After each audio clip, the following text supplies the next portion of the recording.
The government will not turn a blind eye to reports of alleged Chinese interference in the upcoming midterm elections in May. The palace described such information as alarming. During a Senate hearing, the National Security Council, or the NSC, revealed that there are indications of possible foreign interference by China as the nation prepares for next month's electoral exercise. In response, the palace assured the public that a thorough investigation will be conducted to determine the veracity of these reports. Although specific details of the alleged incident have yet to be disclosed, the palace said that it will coordinate closely with the NSC to further discuss the said issue.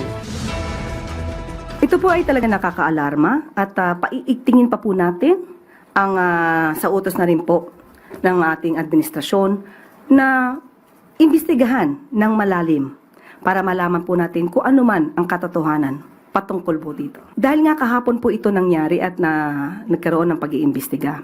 Nakarating na po ito sa Pangulo, kaya po kailangan po talaga ng maagaran, mas malalim na pag-iimbestiga.